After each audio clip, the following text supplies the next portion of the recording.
गुरुदेवो महेश्वरा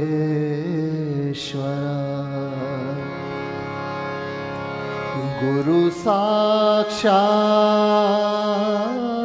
परब्रह्मा तस्मै श्री गुरुवे नमः।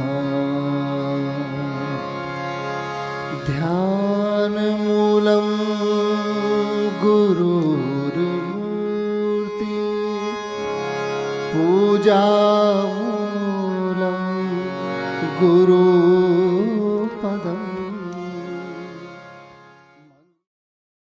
We're in Rishikesh, many yogis here, many meditators here. How can I keep this peace which I have found in meditation?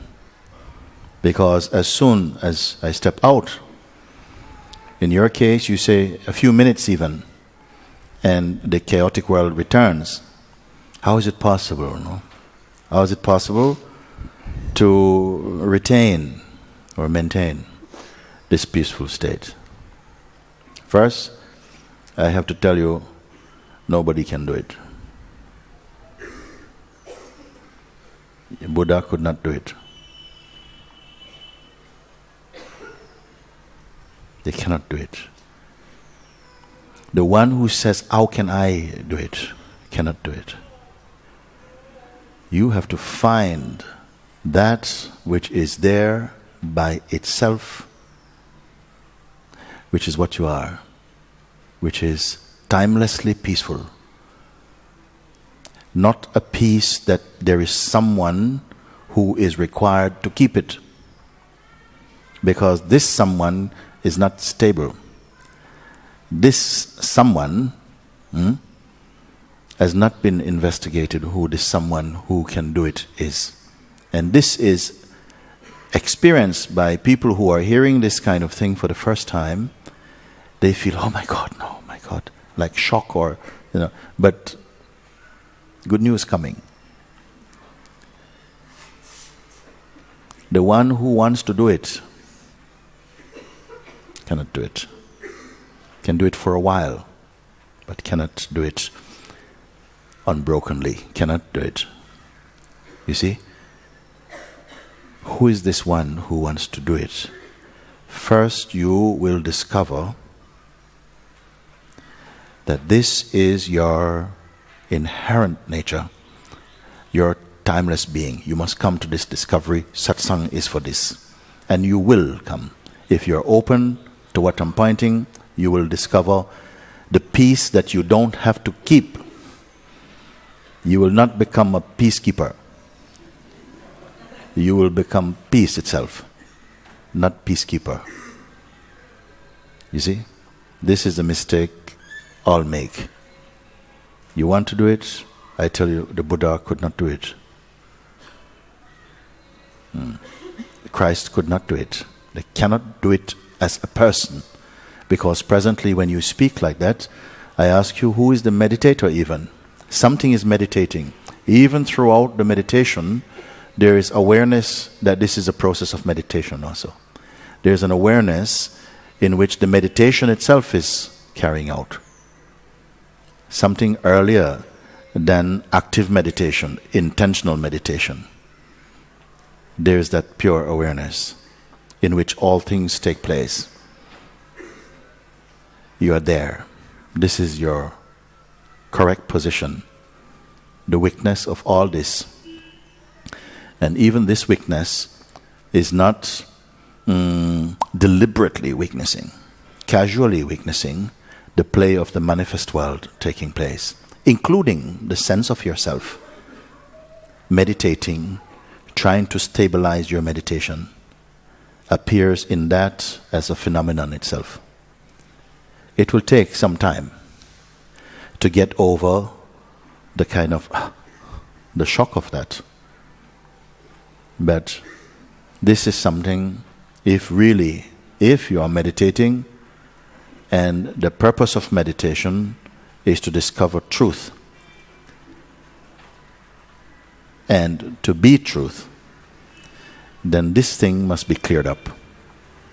Otherwise, you will have successes and failures.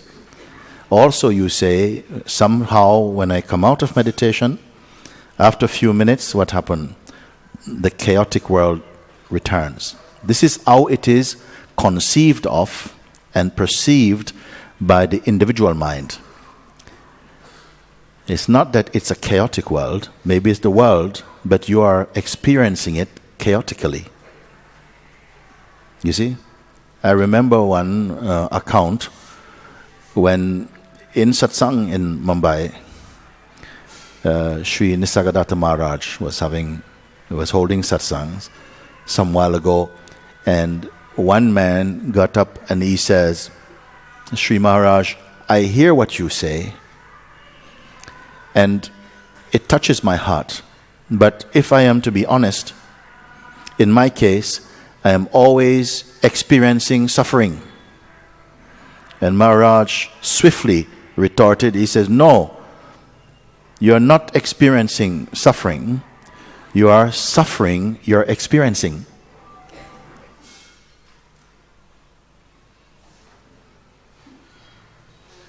Who is the meditator even? This meditator will give you half an hour of pleasure.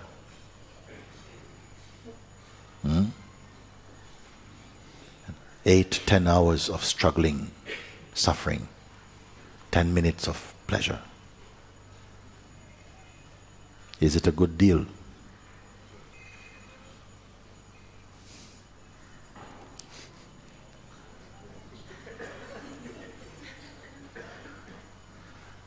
Are you going to be the 10-minute Baba? The 10-minute... after 10 minutes? No.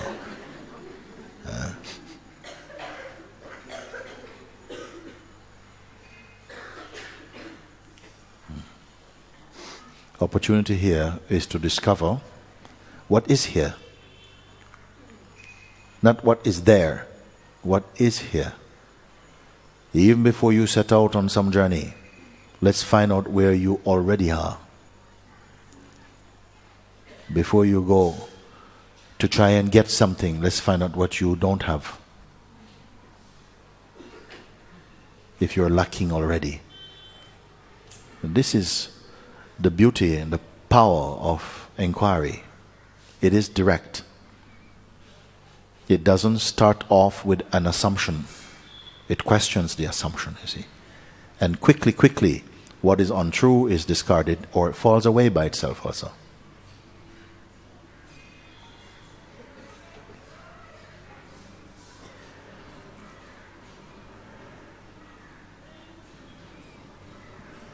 So when I ask you, if you are presented with a choice now, here, what is your heart's choice?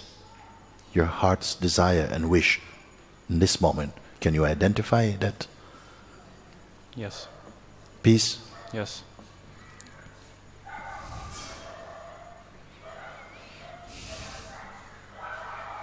A piece of peace or all of peace? Piece of peace of peace of peace. A piece of peace?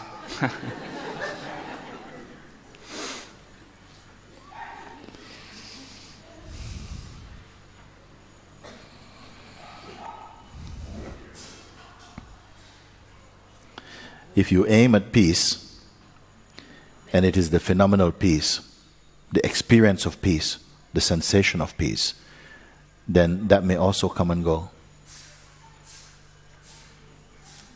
For a sage, even if peace comes and goes, it matters not. If it comes and goes, he says, okay, I don't want to keep it, let it go. It's nature to come and go. And that one abides in that which cannot come and go. Is there not some dimension or space somewhere in you? There is that which doesn't come and go. Have you discovered this or not? No. No.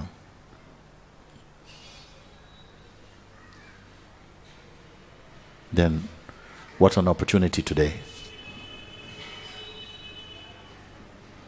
It is there, nevertheless, it is here. But you have not recognized it. That's all. You cannot make truth, you cannot help truth, you cannot improve truth. You can only discover. Do you follow? So therefore, if I am correct in saying that the truth is ever perfect, then what are you trying to perfect?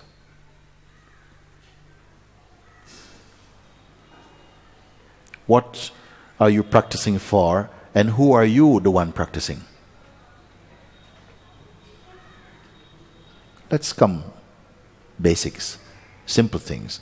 I'm not here to discuss philosophies. Would you agree that if truth is really true, it must be always true? Cannot be sometimes true. Would we agree on this thing? Okay. Can we also add that it must be perfect in itself? That what is true, what is real, must be perfect in itself already? Ever perfect? Would we agree on this? Some of you know already this for yourself. Therefore, who is the one who is practicing? Just asking. No cynicism at all in this question. A question is being asked now. Who is the practicer? And what is the practicer's aim? Just asking. Let's start with you.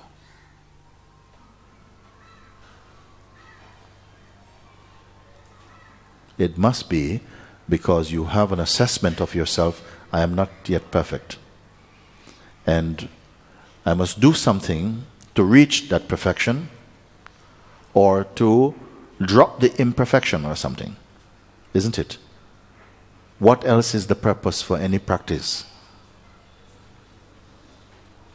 I am not having a judgment against practice. We're only examining something. And we have to do this together. Can we accept that there must be, if truth is infinite, omnipresent, and already perfect, and constant, it must be here now, isn't it? It must be here now, isn't it? It cannot be merely at the end of a striving. Then, haha, thank you, now you've reached peace. Here you are, thank you very much, I have my peace, bye. It cannot be a commodity. It cannot be a commodity. It cannot be an object that a you is going to get this object. Do we follow? If you don't follow, then I back it a little bit and we can come again. If the truth, even if you say, yes, it's not my experience yet, but somehow, at least intellectually, I appreciate and I agree it must be like that. How can it not be like that? Otherwise, it will take you and me to perfect truth. It needs a bit of help. And I am going to supply the help that truth needs. Can it be like that? No. Something here already is perfect. And something here is already playing imperfect, appearing to be imperfect. This is where the identity is most strong. You are consciousness, but somehow manifesting inside this form, the consciousness which announces itself in the form as the sense I am. It says I am, I exist, which it says is the godly principle, the godly voice inside the form says I am. Do you know I am within your own self? Are you aware of that simple, stable, intuitive presence, the sense I am. Not I am going to the market, I am going to get married. No, I am. Most practices are trying to get stable in the sense I am, to reach this place, the unmixed sense of presence, which is functioning as the witness of the manifest and moving phenomena we call life. You are the witness of that. And the position I am is the purest point of perceiving. The egoic sense, the feeling I am the body, that is deriving from the I am. It is a modification of the pure I am. I am this person, I am a man, I am this, I am that. That's later. That is already somehow a kind of modification, a fragmentation from that pure sense I am. Is this too complex for you, what I'm speaking? So it is at this point when consciousness descends to that position where it feels itself to be the body. I am the body. This is me. This is where I live. This is my address, and so on. Okay? It is this identity which is still consciousness, but consciousness in a limited form, because it's embraced the body and says, I am the body. This is my name. I'm a man. I'm a woman. This is my belief. This is my faith. And whatever qualities it's embraced and says, this is me, to that extent is its measurement in that moment. And it is that identity that is arising as the seeker, seeking truth, because it doesn't have the conviction, I am complete or I am truth. Therefore, it picks up a kind of practice or so on. All of this is the play of consciousness, by the way. We're not looking with judgmental eyes. We're looking for understanding. So this sense, I am this person, my way is I'm a bhakta, or I am more in the path of jnana, yoga, I am in this, I am in that, and so on, to suit the differing temperaments of consciousness in its expression as life and people, individualities, and so on.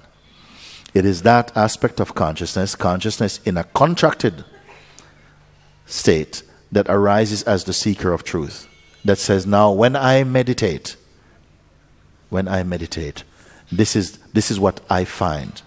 You see?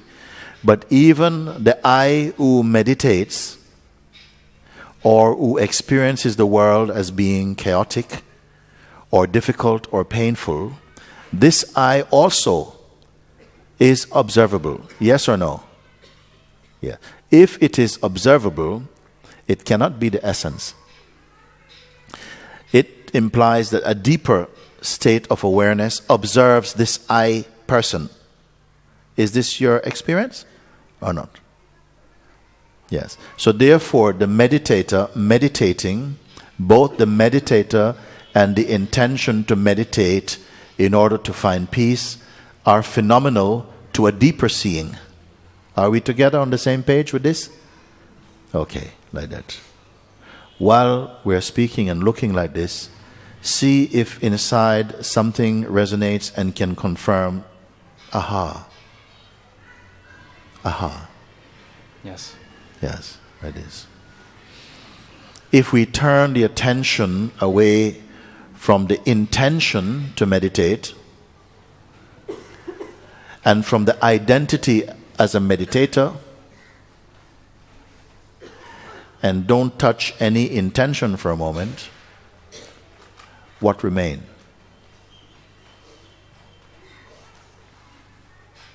Perceiving of the manifest functioning is taking place automatically, spontaneously. Just like right now you're here. Listening, comprehending, thinking is happening spontaneously. You don't have to do anything for that. This is the marvelousness of consciousness. If the meditator or the identity that is meditating is observable, what observes it? And the answer I don't want. Allow the question to some space to happen and to open up in you.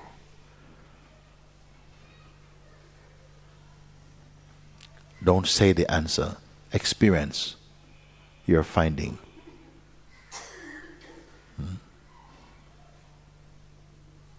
However subtle,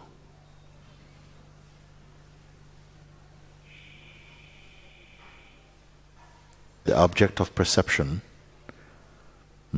reveals the intention to meditate, the end of the meditation, the minutes passing, the apparent world coming in and feeling chaotic. Aren't all of these things phenomenal? Will not another day, another moment produce other images, other pictures? What if you don't keep any of these pictures but just perceive them?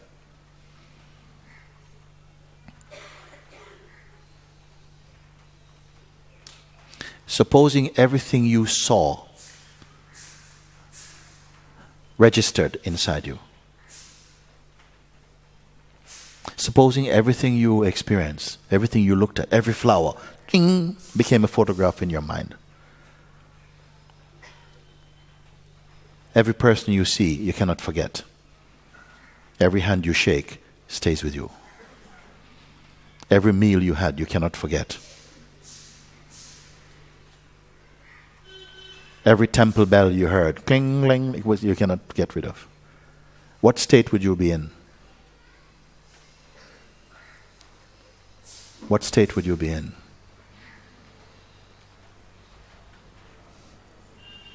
Thanks to the marvelousness of consciousness, nothing is leaving any footprints inside the consciousness. Isn't it? You don't have to transcend anything that you don't have any interest in. Suppose something has no interest for you. Do you have to transcend it? Even though you perceive, I can look at these things, I can look at this, I can look at it. Can I suffer from looking at it? Does it write itself in my memory? No. This is the marvelousness of consciousness. Then why does some things do stick in you?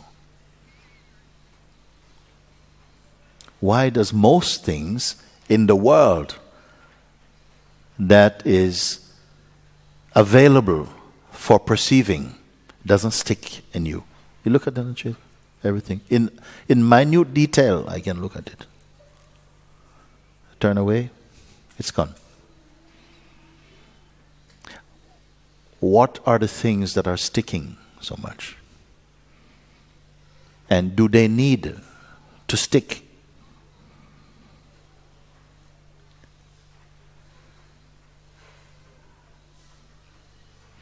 I am not going to tell anyone, try on stick.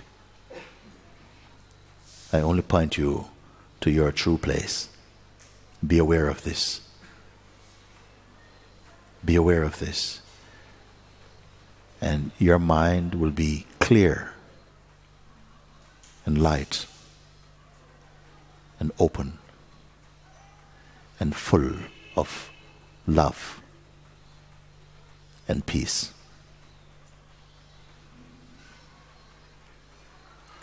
Don't worry about discovering the things of the world, this thing and then this thing and study this thing. No. If truth is what you're seeking, your path can be very simple. Very simple. We have a lot of ideas of what we must do. You also express some ideas that you conceive already, which are not in service to your truth. Like the world is difficult, everything is so hard. These are not facts, they are fiction.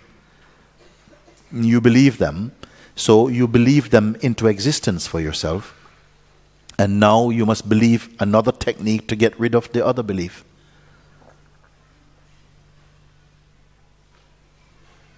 You see?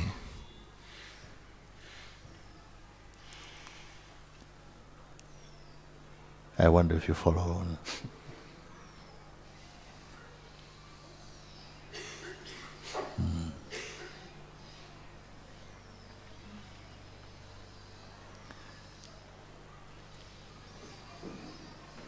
Do you feel it is good to be here? Very good. Thank you. Yeah. Very, very good. Then continue being here and sit with an open sense, not grasping or pushing. Just be open, but not blank, alert, but just open. And if it speaks to your heart, allow space for that. Allow space for that. Thank you. Thank you. कभी न शीश झुकाया, जहाँ जहाँ हो पूजा तेरी, कभी न शीश झुकाया। हे हरि हर मैं हार के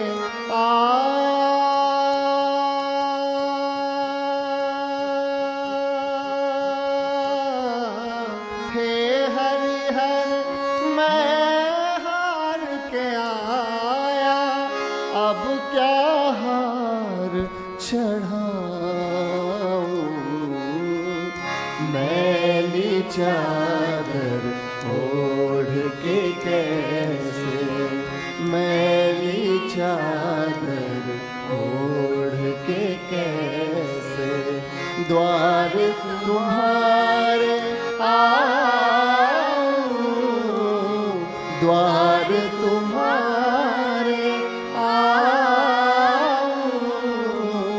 हे पावन परमेश्वर मेरे, हे पावन परमेश्वर मेरे, मन ही मन शर्माऊं।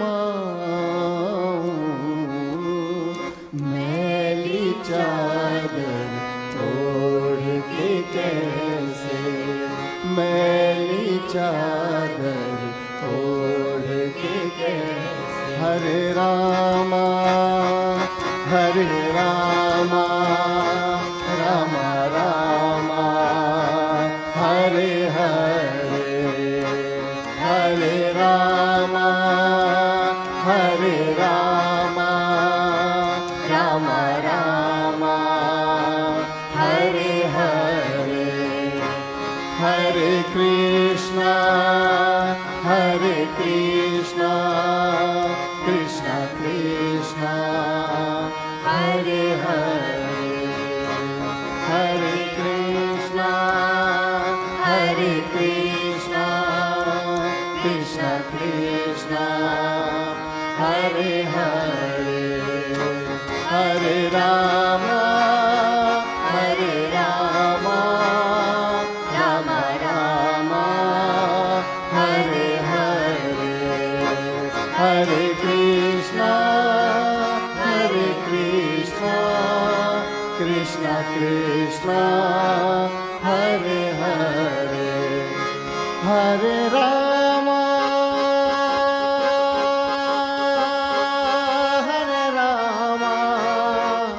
राम रामा हरे हरे।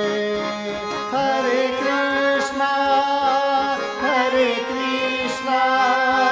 कृष्णा कृष्णा हरे हरे। हरे रामा राम रामा हरे हरे। हरे